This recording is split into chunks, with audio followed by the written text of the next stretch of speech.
أعوذ بالله من الشيطان الرجيم. بسم الله الرحمن الرحيم. يا أيها الذين آمنوا كتب عليكم القصاص في القتلى، الحر بالحر والعبد بالعبد والأنثى بالأنثى، فمن عفي له من أخيه شيء فاتباع بالمعروف وأداء إليه بإحسان، ذلك تخفيف من ربكم ورحمة، فمن اعتدى بعد ذلك فله عذاب أليم.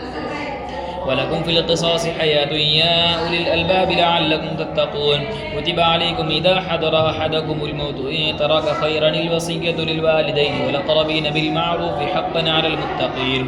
فمن بدله بعدما سمعه فإنما إثمه على الذين يبدلونه، إن الله سميع عليم. فمن خاف من موص جنفا أو إثما فأصلح بينهم فلا إثم عليه، إن الله غفور رحيم. يا أيها الذين آمنوا كتب عليكم الصيام كما كتب على الذين من قبلكم لعلكم تتقون. كتب عليكم إذا حضر أحدكم الموت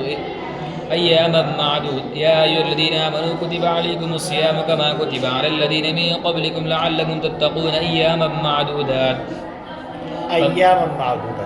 أياما معدودات. فما كان منكم مريضا أو على سفر فعدة من أيام أخر، وعلى الذين يطيقونه فدية وطعام مسكين، فما تطوع خيرا فهو خير له، وأن تصوموا خير لكم إن كنتم تعلمون. شهر رمضان الذي أنزل فيه القرآن هدى للناس وبينات من الهدى والفرقان، فما شهد منكم الشهر فليصم، فما كان مريضا أو على سفر فعدة من أيام أخر، يريد الله بكم اليسر ولا يريد بكم العسر، ولتكملوا العدة ولتكبروا الله على ما هداكم ولعلكم تشكرون. وإذا سألك عبادي عني فإني قريب أجيب دعوة الداعي إذا دعاني فليستجيبوا لي وليؤمنوا بي لعلهم يرشدون. أحل لكم ليلة الصيام الرفث إلى نسائكم هن لباس لكم وأنتم لباس لهن، علم الله أنكم كنتم تختانون أنفسكم فتاب عليكم وعفى عنكم، فالآن باشروهن وابتغوا ما كتب الله لكم، وكلوا واشربوا حتى يتبين لكم الخيط الأبيض من الخيط الأسود من الفجر، ثم أتموا الصيام إلى الليل، ولا تباشروهن وأنتم عاكفون في المساجد، تلك حدود الله فلا تقربوها، كذلك يبين الله آياته للناس لعلهم يتقون. ولا تأكلوا أموالكم بينكم بالباطل وتدلوا بها إلى الحكام لتأكلوا فريقا من أموال الناس بالإثم وأنتم تعلمون. يسألونك عن الأهلة قل هي مواقيت للناس والحج، وليس البر بأن تأتوا البيوت من ظهورها ولكن البر من اتقى، وأتوا البيوت من أبوابها واتقوا الله لعلكم تفلحون. وقاتلوا في سبيل الله الذين يقاتلونكم ولا تعتدوا إن الله لا يحب المعتدين. وقتلوهم حيث ثقفتموهم واخرجوهم من حيث أخرجوكم والفتنة أشد من القتل، ولا تقاتلوهم عند المسجد الحرام حتى يقاتلوكم فيه، فإن قاتلوكم فاقتلوهم كذلك جزاء الكافرين، فإن ينتهوا فإن الله غفور رحيم. وقاتلوهم حتى لا تكون فتنة ويكون الدين لله،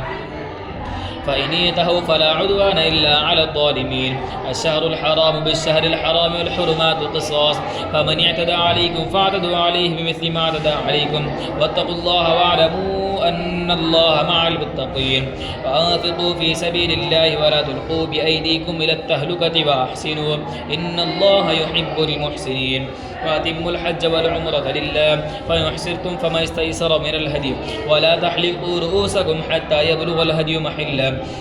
فما كان منكم مريضا أو به أذى من رأسه ففدية من صيام أو صدقة أو نسك، فإذا أمنتم فما تمتع بالعمرة إلى الحج فما استيسر من الهدي، فمن لم يجد فصيام 3 أيام في الحج و7 إذا رجعتم، تلك 10 كاملة، ذلك لمن لم يكن أهله حاضر المسجد الحرام. واتقوا الله واعلموا أن الله شديد العقاب. الحج أشهر معلومات، فما فرض فيهن الحج فلا رفث ولا فسوق ولا جدال في الحج، فما تفعلوا من خير يعلمه الله، وتزودوا فإن خير الزاد التقوى، واتقون يا أولي الألباب.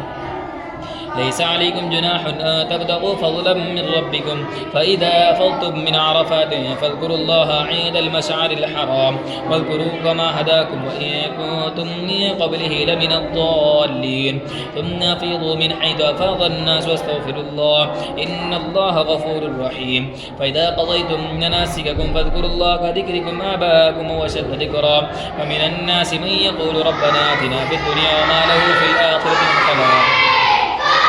ومنهم من يقول ربنا آتنا في الدنيا حسنة وفي الآخرة حسنة وقنا عذاب النار أولئك لهم نصيب مما كسبوا والله سريع الحساب واذكروا الله في أيام معدودات وما تعجل في يوم فلا إثم عليه وما تأخر فلا إثم عليه لمن اتقى واتقوا الله واعلموا أنكم إليه تحشرون ومن الناس من يعجبك قوله في الحياة الدنيا ويشهد الله على ما في قلبه وهو ألد الخصام وإذا تولى سعى في الأرض ليفسد فيها ويهلك الحرث والنسل والله لا يحب الفساد وإذا قيل له اتق الله أخذته العزة بالإثم فحسبه جهنم ولبئس المهاد ومن الناس من يشري نفسه ابتغاء مرضات الله والله رؤوف بالعباد يا أيها الذين آمنوا ادخلوا في السلم كافة ولا تتبعوا خطوات الشيطان إنه لكم عدو مبين فإن زللتم من بعد ما جاءتكم البينات فاعلموا أن الله عزيز حكيم هل ينظرون إلا أن يأتيهم الله في ظلل من الغمام والملائكة وقضي الأمر وإلى الله ترجع الأمور سل بني إسرائيل كما آتيناهم من آية بينة ومن يبدل نعمة الله من بعد ما جاءته فإن الله شديد العقاب زين للذين كفروا الحياة الدنيا ويسخرون من الذين آمنوا والذين اتقوا فوقهم يوم القيامة والله يرزق من يشاء بغير حساب كان الناس أمة واحدة وبعث الله النبيين مبشرين ومنذرين وأنزل معهم الكتاب بالحق ليحكم بين الناس فيما اختلفوا فيه وما اختلف فيه إلا الذين أوتوه من بعد ما جاءتهم البينات بغيا بينهم فهدى الله الذين آمنوا لما اختلفوا فيه من الحق بإذنه والله يهدي من يشاء إلى صراط مستقيم أم حسبتم أن تدخلوا الجنة ولما يأتكم مثل الذين خلوا من قبلكم مستهم البأس والضراء وزلزلوا حتى يقول الرسول والذين آمنوا معه متى نصر الله ألا إن نصر الله قريب يسألونك ماذا ينفقون قل ما أنفقتم من خير فللوالدين والأقربين واليتامى والمساكين وابن السبيل وما تفعلوا من خير فإن الله به عليم كتب عليكم القتال وهو كره لكم وعسى أن تكرهوا شيئا وهو خير لكم وعسى أن تكرهوا شيئا كتب عليكم القتال وهو كره لكم وعسى أن تكرهوا شيئا وهو خير لكم وعسى أن تحبوا شيئا وهو شر لكم والله يعلم وأنتم لا تعلمون يسألونك عن الشهر الحرام قتال فيه قل قتال فيه كبير وصد عن سبيل الله وكفر به والمسجد الحرام وإخراج أهله منه أكبر عند الله والفتنة أكبر من القتل ولا يزالون يقاتلونكم حتى يردوكم عن دينكم إن استطاعوا ومن يرتد منكم عن دينه ويموت وهو كافر فأولئك حبطت أعمالهم في الدنيا والآخرة أولئك أصحاب النار هم فيها خالدون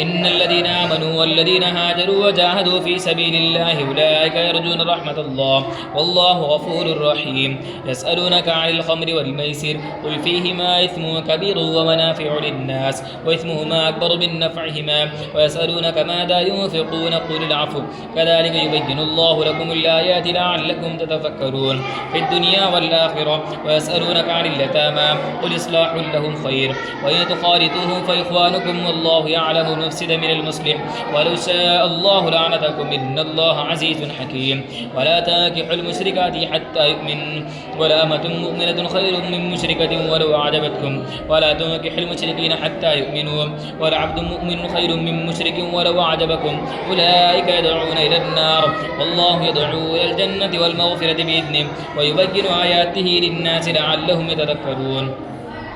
ويسألونك عن المحيض قل هو أذى فاعتزلوا النساء في المحيض ولا تقربوهن حتى يطهرن فإذا في المحيض ولا تقربوهن قل هو أذى فاعتزلوا النساء في المحيض ولا تقربوهن حتى يطهرن فإذا تطهرن فأتوهن من حيث أمركم الله إن الله يحب التوابين ويحب المتطهرين نساؤكم حرث لكم فأتوا حرثكم أنى شئتم وقدموا لأنفسكم واتقوا الله واعلموا أنكم ملاقوه وبشر المؤمنين ولا تجعلوا الله عرضة لأيمانكم أن تبروا وتتقوا وتصلحوا بين الناس والله سميع عليم لا يؤاخذكم الله باللغو في أيمانكم ولكن يؤاخذكم بما كسبت قلوبكم والله غفور حليم للذين يؤلون من نسائهم تربص 4 أشهر فإن فاءوا فإن الله غفور رحيم وإن عزموا الطلاق فإن الله سميع عليم والمطلقات يتربصن بأنفسهن 3 قروء ولا يحل لهن أن يكتمن ما خلق الله في رحمهن إن كن يؤمن بالله واليوم الآخر فبعولتهن أحق بردهن في ذلك إن أرادوا إصلاحا ولهن مثل الذي عليهن بالمعروف وللرجال عليهن درجة والله عزيز حكيم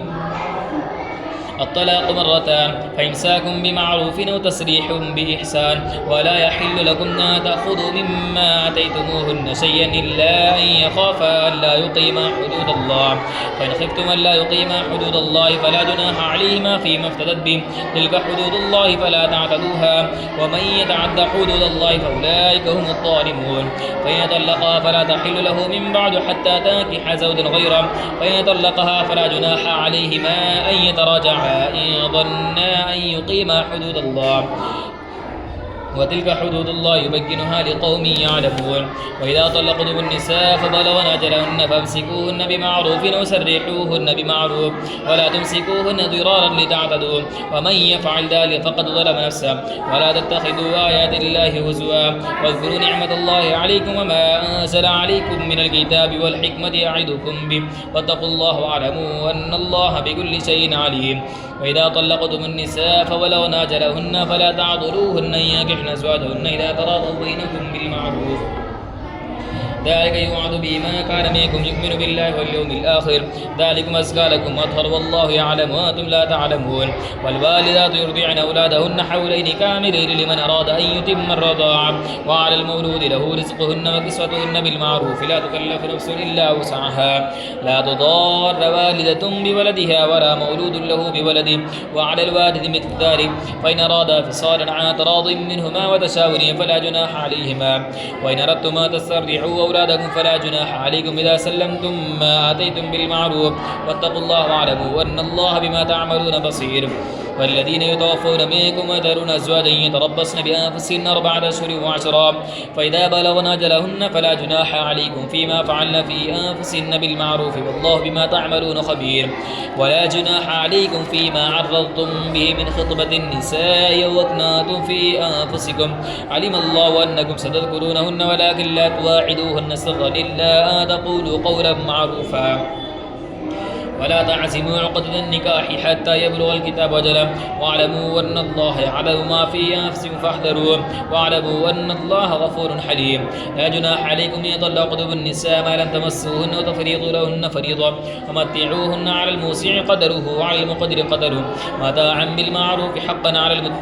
على المحسنين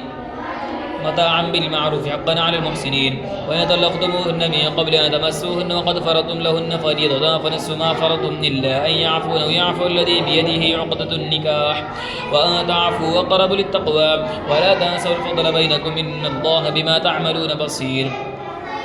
حافظوا على الصلوات والصلاة الوسطى وقوموا لله قانتين فإن خفتم فرجالا أو ركبانا فإذا أمنتم فاذكروا الله كما علمكم ما لم تكونوا تعلمون والذين يتوفون منكم ويذرون أزواجا وصية لأزواجهم متاعا إلى الحول غير إخراج فإن خرجن فلا جناح عليكم فيما فعلن في أنفسهن من معروف والله عزيز حكيم الطلاق وللمطلقات متاعا بالمعروف حقا على المتقين كذلك يبين الله لكم آياته لعلكم تعقلون ألم تر إلى الذين خرجوا من ديارهم وهم ألوف حذر الموت فقال لهم الله موتوا ثم أحياهم إن الله لذو فضل على الناس ولكن أكثر الناس لا يشكرون وقاتلوا في سبيل الله واعلموا أن الله سميع عليم من ذا الذي يقرض الله قرضا حسنا فيضاعفه له أضعافا كثيرا والله يقبض ويبسط وإليه ترجعون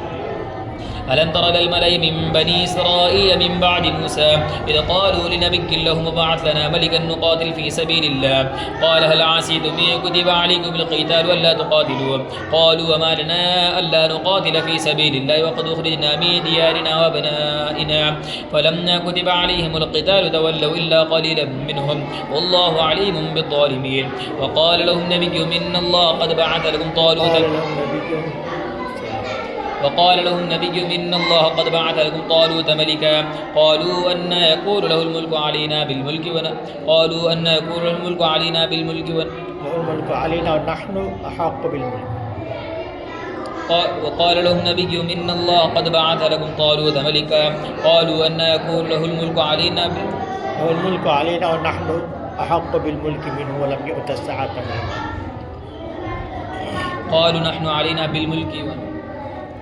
له الملك علينا ونحن أحق بالملك منه ولم يؤت السعة منه